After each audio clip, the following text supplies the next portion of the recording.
my dear student, today I am going to solve objective type questions, high school science class 10th, chapter number 12th, electricity. Okay, तो बच्चों जैसा कि आप देख पा रहे हो चैप्टर नंबर 12 इलेक्ट्रिसिटी का जो objective type multiple choice question है उसका पहला क्वेश्चन हमारा दिया है कि in a metallic wire electric current flows. कि मेटेलिक वायर में इलेक्ट्रिक करंट फ्लोज होता है by free electrons, by proton, by neutron, by ion. तो free electrons are the responsible for the electric current. So that's why first objective का answer हमारा पहला हो जाएगा ए. सेकेंड क्वेश्चन में लिखा है कि the value of electric current of 1 micro ampere is. कि the value of electric current of 1 micro ampere लिखा है. अब माइक्रो का मतलब होता है 10 to the power -6. So that's why option number C is correct, 10 to the power -6 ampere. तो दूसरा क्वेश्चन भी हमारा सही हो गया. अब नेक्स्ट क्वेश्चन की तरफ बढ़ते हैं. तीसरा क्वेश्चन हमारे सामने दिया है कि द यूनिट ऑफ रेजिस्टेंस हमारा ओम होता है. तो थर्ड का ए. फिर लिखा है फोर्थ क्वेश्चन में कि विच one of the following statements does not express Ohm's law. तो आप देख पा रहे हो, सबको पता है कि विच ओम्स लॉ का जो एक्सप्रेशन होता है वो V equal to IR type होता है. तो उस हिसाब से पहला हमने देखा गलत लगा, दूसरा हमने देखा वो भी गलत लगा. सी की बात करें तो potential difference is equal to current into resistance, तो V equal to I into R ये हमारा हो गया. ठीक है, तो V equal to IR, C हमारा सही ऑप्शन है. पाँचवें में लिखा है which one of the following is incorrect. इन में से इनकरेक्ट कौन है. तो V इक्वल टू IR के अकॉर्डिंग देखा जाए तो सी ऑप्शन भी हमारा करेक्ट है, यानी ये ऑप्शन नहीं हो सकता क्योंकि इनकरेक्ट आंसर को हमें सेलेक्ट करना है. अब यहाँ से अगर देखा जाए कि I equal to V/R, D भी हमारा सही है. इस पे जाते हैं कि V/I, तो V/I इक्वल टू R ये भी सही है. इसका मतलब I/V इक्वल टू R जो है ये वाला गलत होगा. तो फिफ्थ का हमारा फर्स्ट ही हमारा गलत है. उसके बाद लिखा है छठा क्वेश्चन में कि 2 wire of resistances R1 and R2 are connected in parallel, their equivalent resistance will be. तो सबको पता है कि पैरेलल कॉम्बिनेशन का फॉर्मूला होता है 1/R equal to 1/R1 plus 1/R2. तो उस कॉन्सेप्ट से जब आप सोल्व करोगे तो इक्विवेलेंट रेजिस्टेंस की वैल्यू आपकी निकल के आएगी R1 R2 divided by R1 plus R2. दो रेजिस्टेंस के लिए डायरेक्ट इक्विवेलेंट का फार्मूला भी ये है और इसको आप यूज कर सकते हो. तो 6 का हमारा सी हो जाएगा. 7th क्वेश्चन में लिखा है कि 4 resistances each of resistance 4 ohm are connected in parallel to each other, तो the equivalent resistance of this combination. आपको देखा 4 resistances each of value 4 ohm connected in parallel combination, तो इसका डायरेक्ट आंसर आ जाएगा 1 ओम. क्योंकि इसके लिए डायरेक्ट फार्मूला मैंने बच्चे लोगों को बता रखा है कि अगर n रेजिस्टेंसेज हों और सबकी वैल्यू r हो और all these are connected in parallel combination, तो इसका जो इक्विवेलेंट का फार्मूला आता है कि value of 1 resistances divided by number of resistances. ये पैरेलल के केस है. जब वही चीज़ अगर सीरीज की बात आती है तो सीरीज के केस में अगर n रेजिस्टेंसेज हैं, सबकी वैल्यू r ओम है, r ओम, तो इस केस में जब हमारा इक्विवेलेंट निकालते हैं तो n टाइम्स इंटू r आ जाता है. ठीक है, n टाइम्स इंटू r.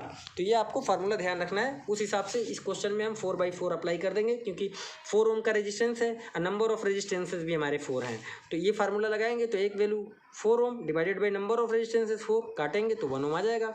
तो इस वजह से 7th का हमारा डी सही है. 8th में लिखा कि the equivalent resistance of n conducting wire each of resistance 4 ohm connected in parallel, तो अरेंजमेंट विल बी. इसमें भी इक्विवेलेंट रेजिस्टेंस पूछा है n कंडक्टिंग वायर का और सभी का रेजिस्टेंस 4 ओम है. तो अभी पैरेलल वाला को डायरेक्ट फार्मूला लगा देंगे कि एक की value 4, number of resistances are n, तो 4/n हमारा इक्विवेलेंट रेजिस्टेंस की वैल्यू आ जाएगा. तो ऑप्शन नंबर बी हमारा सही हो जाएगा 4/n. क्वेश्चन नंबर 9 में हमारे सामने दिया हुआ है कि in that joining electric circuit, ये हमारे पास इलेक्ट्रिक सर्किट है. The current between A and B is 1 ampere. A और बी में 1 एम्पियर का करंट फ्लो हो रहा है. तो the current between B and C, कि बी एंड सी में कितना फ्लो होगा. तो देखो 5 ओम और 10 ओम कनेक्टेड इन सीरीज कॉम्बिनेशन, और सीरीज कॉम्बिनेशन में करंट हमारा सेम होता है. तो अगर ए से बी में अगर हमारा 1 एम्पियर का करंट जा रहा है तो बी से सी में भी 1 एम्पियर का ही करंट जाएगा. That's why option C is correct. अब क्वेश्चन नंबर 10 की तरफ बढ़ते हैं. क्वेश्चन नंबर 10 में लिखा है कि in that joining electric circuit the potential difference between B and C is 1 volt. तो बी और सी के लिए दे दिया कि पोटेंशियल डिफरेंस 1 वोल्ट है. तो the potential difference between A and B will be. तो ए एंड बी के बीच में पोटेंशियल डिफरेंस क्या होगा. तो सबसे पहले हम इन दोनों को यूज करके करंट की वैल्यू निकाल लेंगे क्योंकि 2 ओम एंड 1 ओम हमारे सीरीज में है. तो करंट की वैल्यू लगा दो, तो I is equal to V/R. तो वोल्टेज हमारा 1 वोल्ट है, रेजिस्टेंस भी हमारा 1 है, तो करंट की वैल्यू 1 एम्पियर आ जाएगी. इस वाले में। तो बी से सी में अगर करंट 1 एम्पियर है, इसका मतलब कि ए से बी में भी 1 एम्पियर ही होगा, क्योंकि ये दोनों ही सीरीज में है। तो करंट की वैल्यू हमको मिल गया कि सर्किट में करंट 1 एम्पियर का है। तो ए से बी का पोटेंशियल डिफरेंस जब आप निकालोगे तो आई आर लगा दो, आई इंटू आर। तो आई की वैल्यू 1 एम्पियर और आर हमारा 2 ओम है, तो कितना आ जाएगा 2 वोल्ट। ठीक है, तो ए से बी के बीच का पोटेंशियल हमारा 2 वोल्ट हो जाएगा। So option A is correct. अब बढ़ते हैं नेक्स्ट क्वेश्चन की तरफ। क्वेश्चन नंबर 11 कि in that joining electric circuit the potential difference between the points A and B is, कि ए एंड बी का पोटेंशियल डिफरेंस कितना होगा। अब देखो सर्किट में हमारे पास 1.5 वोल्ट का सेल लगा हुआ है 10 ओम का। तो 1.5 वोल्ट का ये है, 10 ओम का ये है, 20 ओम का ये। तो अब क्या करोगे, 10 और 20 सीरीज कॉम्बिनेशन में है, तो टोटल रेजिस्टेंस हमारा आर इक्विवेलेंट निकालोगे, कितना आ जाएगा 30 ओम। और ये 1.5 वोल्ट का पोटेंशियल डिफरेंस है मान लो, तो पोटेंशियल डिफरेंस आ गया 1.5 वोल्ट। अब करंट निकाल लो, तो करंट बराबर V by R equivalent. V हमारा है 1.5 और ये है 30, डेसिमल हटा दो, एक जीरो और आ जाएगा, 15 से काट दो। ठीक है, 15 से काट दो, 15 टू 30, 20 आ गया। तो ये क्या आ जाएगा कि 1/20। तो 1/20 हमारा करंट की वैल्यू आ गया 1/20 एम्पियर। अब हमको निकालना है ए और बी के बीच का पोटेंशियल डिफरेंस। तो potential difference between A and B is equal to current in the circuit and resistance between A and B. Current आ गया 1/20, रेजिस्टेंस हमारा 10 से ये काट दो, तो 1/2 बचा। 1/2 का मतलब 0.5 वोल्ट। ठीक है, तो इस तरीके से हमारा 11 का सोल्यूशन आ गया 0.5 वोल्ट। अब 0.5 वोल्ट आप चेक करो, तो डी ऑप्शन हमारा सही है, तो डी वाला हमारा करेक्ट आंसर हो गया। इसके बाद हम 12th पे चलते हैं। इन that joining electric circuit the value of current I is. इस सर्किट में देखो ये आई की वैल्यू पूछा। अब देखो ये 2 ओम और 2 ओम किस कॉम्बिनेशन में है, पैरेलल। अब दोनों की वैल्यू सेम है, तो हमने बता रखा है कि value of one resistance divided by number of resistance. तो वैल्यू ऑफ वन रेजिस्टेंस भी 2 ओम है और नंबर ऑफ रेजिस्टेंसेज भी 2 हैं, तो काटेंगे तो 1 आएगा। तो ये इक्विवेलेंट की वैल्यू हो गई पैरेलल कॉम्बिनेशन के केस का। तो 1 ओम रेजिस्टेंस हो गया। अब वोल्टेज कितना है 2 वोल्ट, तो करंट की वैल्यू वी बाई आर। तो वोल्टेज हमारा 2 और आई की वैल्यू 1, सॉरी आर की वैल्यू 1। तो 2/1 करोगे तो 2 एम्पियर का करंट आएगा। तो अब देख लो यहाँ 2 एम्पियर कौन है, तो 12 का डी। उसके बाद इसी तरीके से 13 क्वेश्चन पे अगर हम चलते हैं, तो 13 क्वेश्चन में लिखा है कि in that joining electric circuit, इसमें आई की वैल्यू पूछा है, आई विल बी। अब देखो ये 2 ओम और 4 ओम इस सेल के अकॉर्डिंग किस कॉम्बिनेशन में है, पैरेलल कॉम्बिनेशन में। पैरेलल कॉम्बिनेशन की खास बात क्या होती है कि जो भी रेजिस्टेंसेस कनेक्टेड होते हैं उनके इंड का पोटेंशियल डिफरेंस बराबर होता है। तो इसका मतलब 2 ओम का पोटेंशियल डिफरेंस और 4 ओम का पोटेंशियल डिफरेंस बराबर होगा। तो 2 ओम और 4 ओम का पोटेंशियल डिफरेंस आप निकाल लो। कैसे निकालोगे, ऐसे निकाल लो कि voltage of 2 ohm is equal to voltage of 4 ohm. अब यहाँ पे I1 R1 is equal to I2 R2। I1 कितना दिया है मान लो 2, R1 कितना है 2, I2 कितना है निकालना है हमें, ये I2 हमारा I है, और R2 कितना है 4। तो इधर भी आ गया 4 और इधर भी आ गया 4I2, 4 कैंसिल हो गया, I2 की वैल्यू आ गया 1 और I2 ही हमारा I है।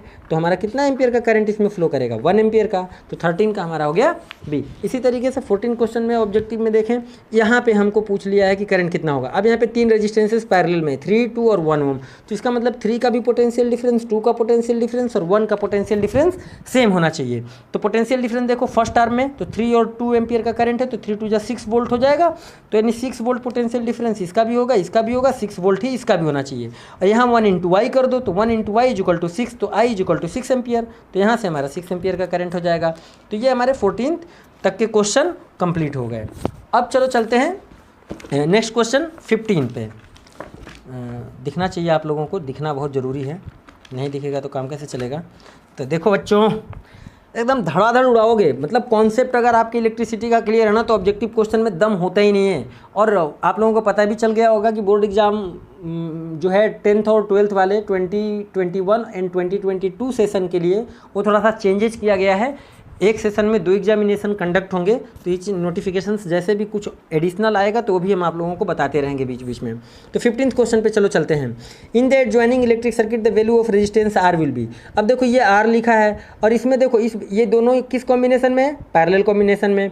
और यहाँ पे करंट की वैल्यू देखो 3 एम्पियर है और देखो 2 एम्पियर का करंट इधर गया और इस वाले ब्रांच में 1 एम्पियर का जा रहा है। तो इसका मतलब ये दोनों पैरेलल कॉम्बिनेशन में है, तो इसका वोल्टेज बराबर होना चाहिए। आर की वैल्यू ऑटोमेटिकली निकल आएगा, नहीं एकदम कॉमन सा सवाल है। तो 2 टू द 4 वोल्ट ये हो गया और R इंटू 1 आर वोल्ट ये हो गया, तो R की वैल्यू कितना आ जाएगा 4 वोल्ट के बराबर आ जाएगा।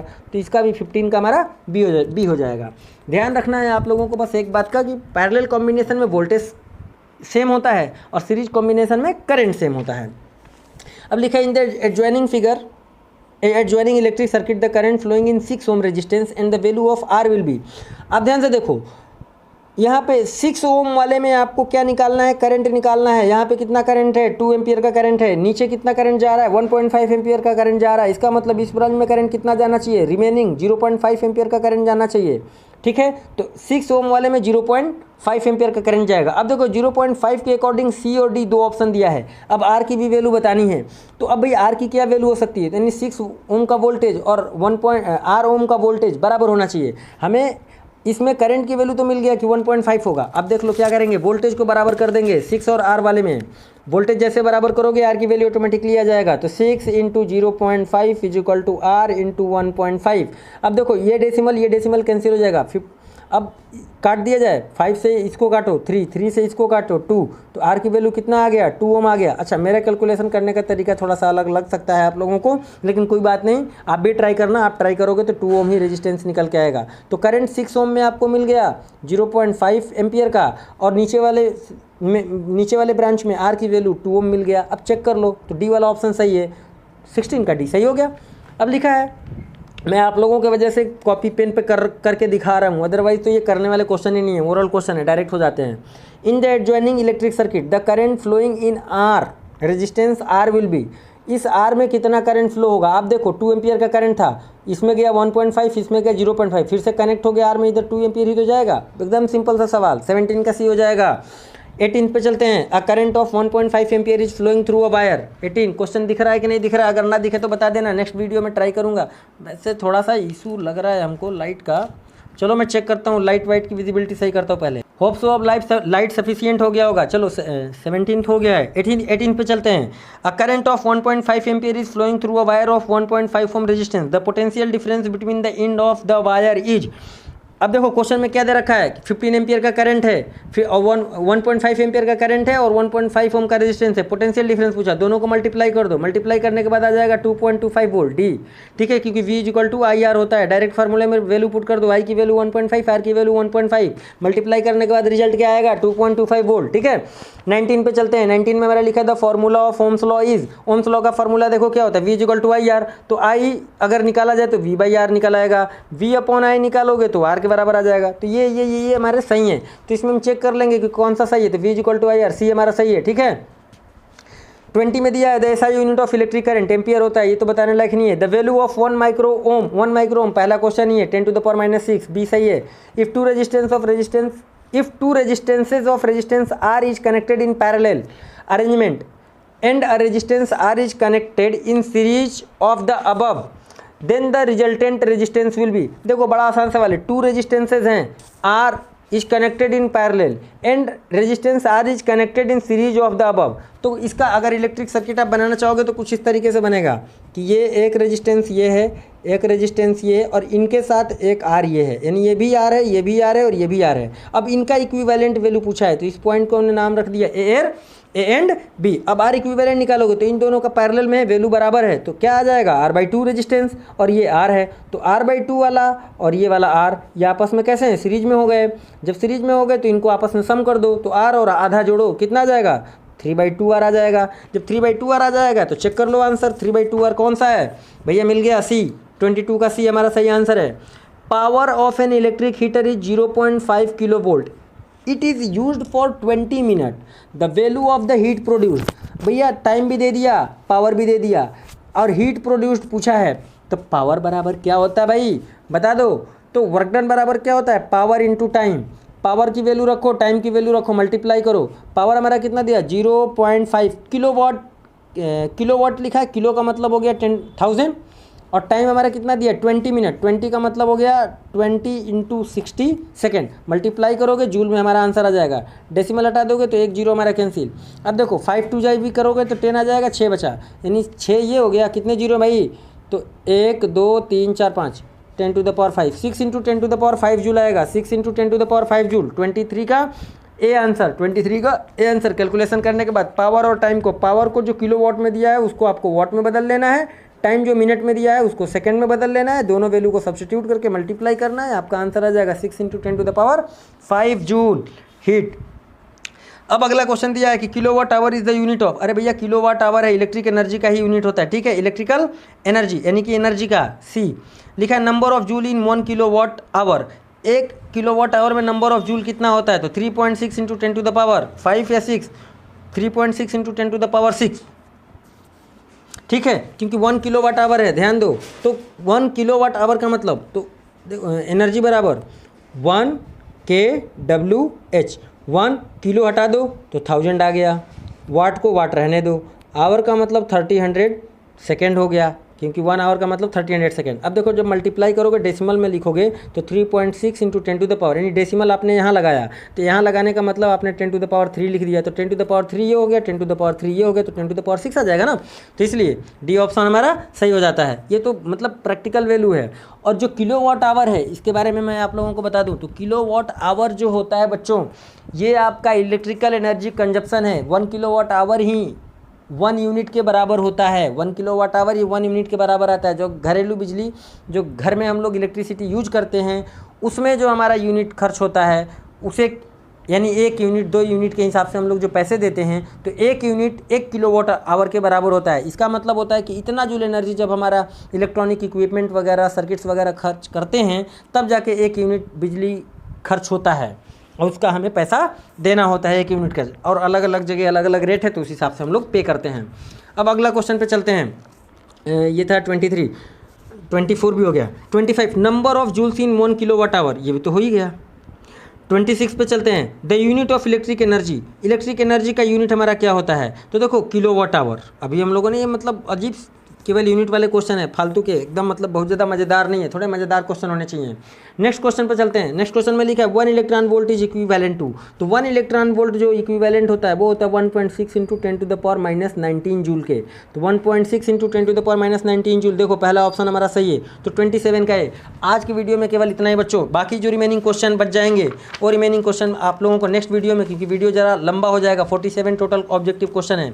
47 में हमने काफ़ी क्वेश्चन आप लोगों को बता दिए, बाकी बचे हुए क्वेश्चन जो हैं वो कल के वीडियो में आप लोगों को अपलोड कर दूंगा, ठीक है। तब तक के लिए आप लोग अपना ध्यान रखें, पढ़ाई मन लगा के करते रहें। कोई भी इशू हो कांटेक्ट करें, किसी भी तरीके का कोई न्यूमेरिकल आपको नहीं आ रहा है कांटेक्ट करें, बोर्ड के पैटर्न के हिसाब से पढ़ाई करें। और इस बार मैं आप लोगों को सबसे इम्पोर्टेंट न्यूज़ ये बताने वाला था जो कि बताया नहीं शुरुआत में, जबकि मुझे बता देना चाहिए था। जो इस बार एग्जामिनेशन बोर्ड के होने वाले हैं, दो पार्ट में होने वाले हैं, ये तो सबको पता चल गया होगा, लेकिन कैसे होंगे, इसमें ऑब्जेक्टिव टाइप के क्वेश्चंस बहुत ज़्यादा पूछे जाने वाले हैं फर्स्ट हाफ में, ठीक है। I hope so second half में भी ऑब्जेक्टिव टाइप क्वेश्चंस बहुत ज़्यादा पूछे जाएंगे। तो कॉम्पिटिटिव पॉइंट ऑफ व्यू से आप लोगों को क्या करना है, ऑब्जेक्टिव टाइप क्वेश्चंस को सारे अटेंड करना है, ठीक है। तो बच्चों आज के लिए इतना ही, फिर मिलते हैं कल के वीडियो में, तब तक के लिए जय हिंद।